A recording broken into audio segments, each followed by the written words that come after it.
Ever had a coworker push you too far? Here are 3 tales of office payback that'll make you cheer and maybe take notes.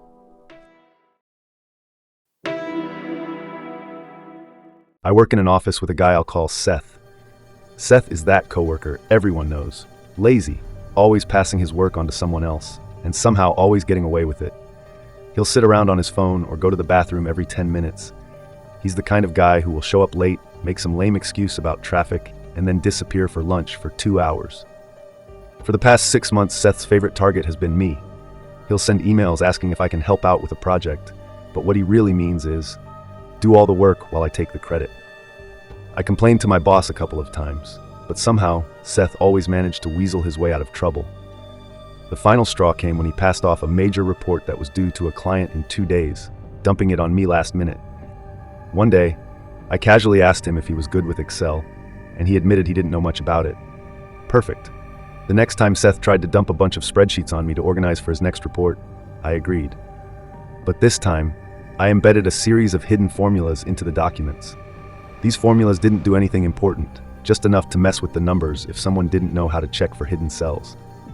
It took me a little time, but I was careful not to make it too obvious. The kicker?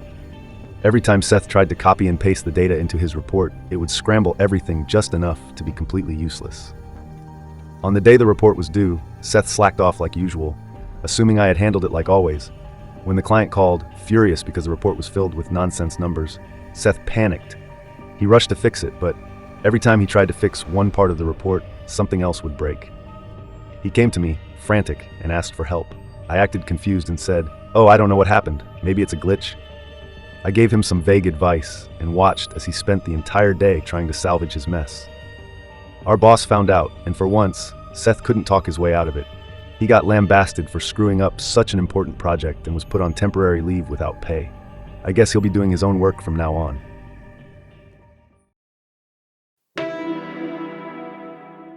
This happened in the early 2010s, before the advancement of technology in video editing and content creation.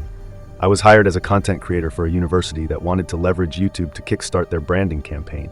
The pay was low, roughly $2,200 USDs, and in those days, there were not that many video content creators around, and the process usually took a long time from start to finish. I was hired, and on my second day, my manager presented my KPI of 85 3 to 10 minute videos in 52 weeks, which was impossible for a one-man team in those days. This meant I had to do the scripting, producing, casting talents, shooting videos, composing music. They were too cheap to pay for a royalty-free music subscription, and editing, all of which I had to use my own equipment and software because their cameras and computers were so old. They simply couldn't handle the strain of even doing things in 7 and 20 pixels, much less 1080 pixels. I tried to let my manager know, but she just smiled encouragingly, telling me to give it a try, assuring me, if the videos were good, the quantity would not be what she focused on. Hearing this, I agreed to give it a try. My manager treated me well in the first month.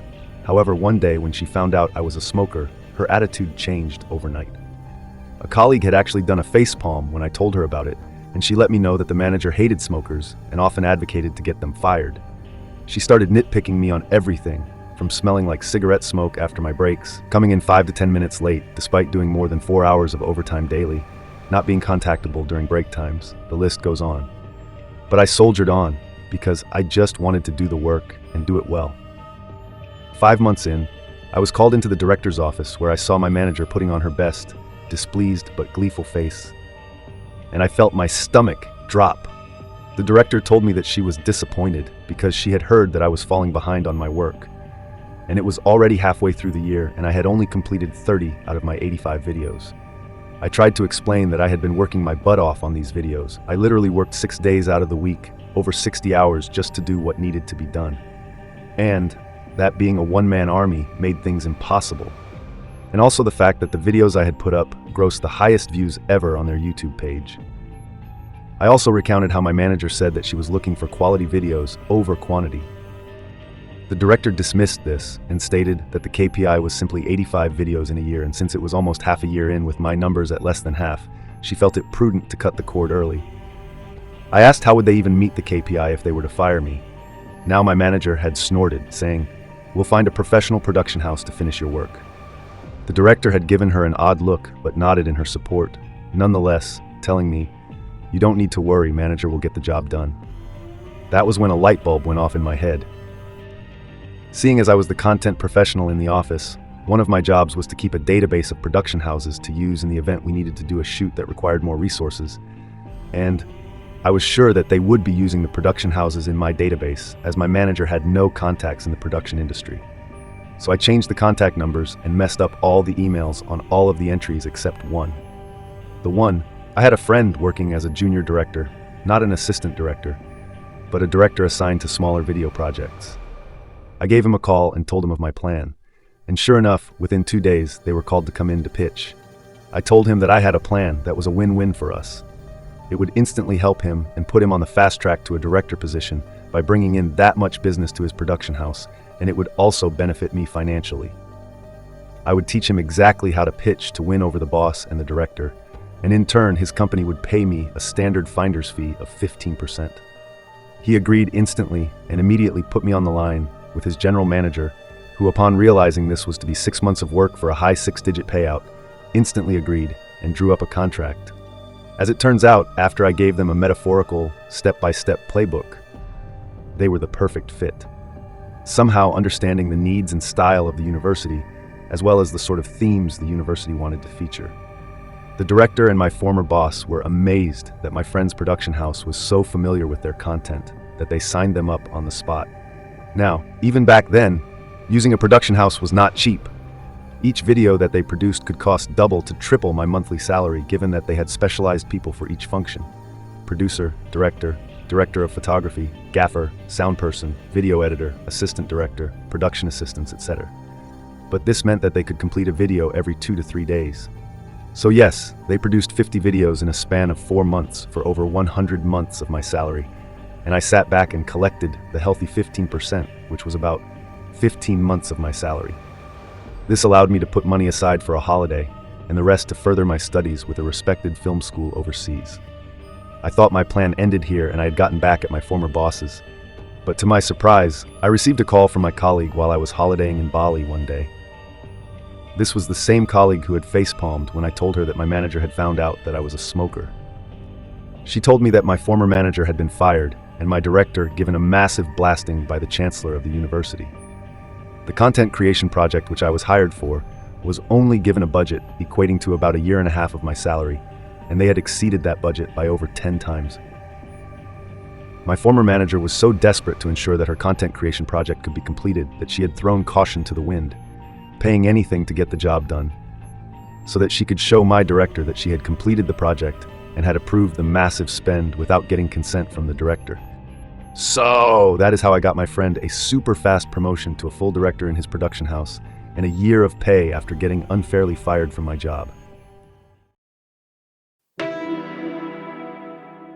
Bob has been fiddling with computers since he was a kid and knows them pretty well. As with most IT people, he's moved from job to job. The employer he worked for was a service distribution company, and there were 2 IT employees. The company was located in Ontario, Canada. About 3 years ago, Bob's employer decided to modernize their software.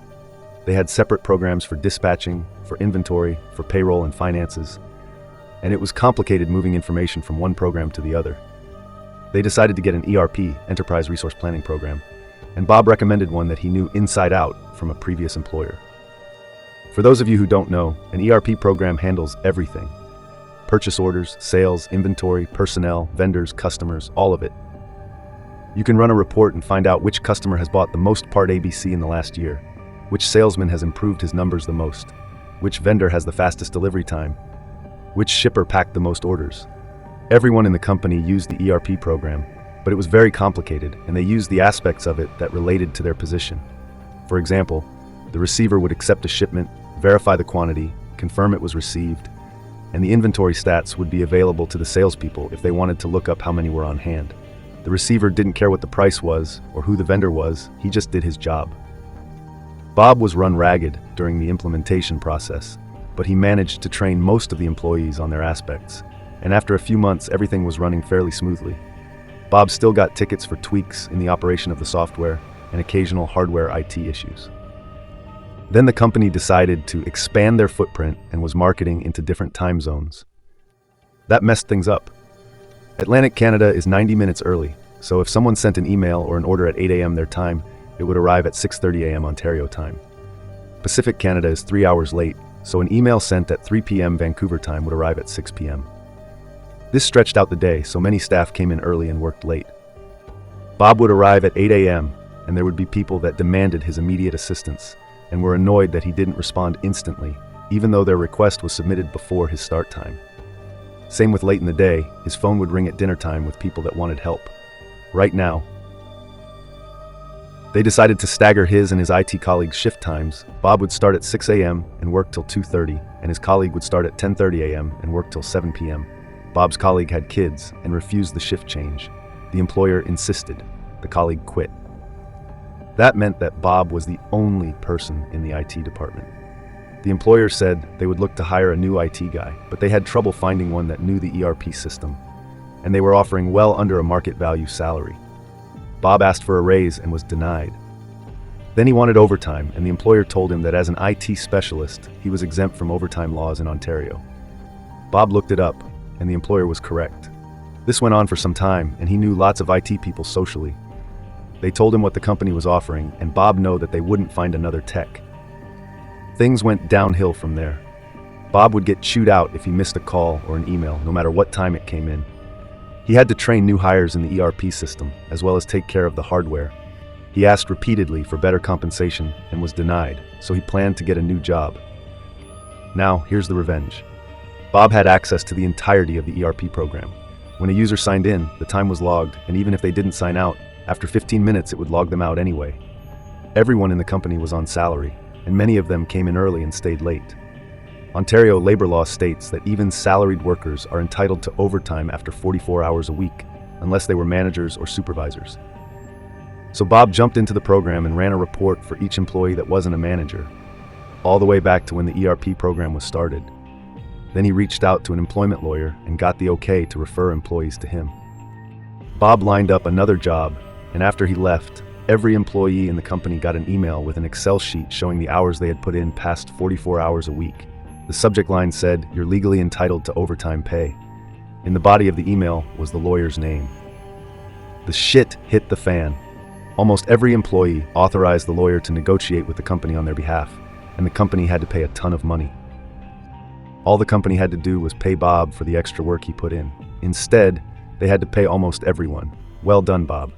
Revenge might not always be the answer, but in these stories, it sure made for a satisfying twist.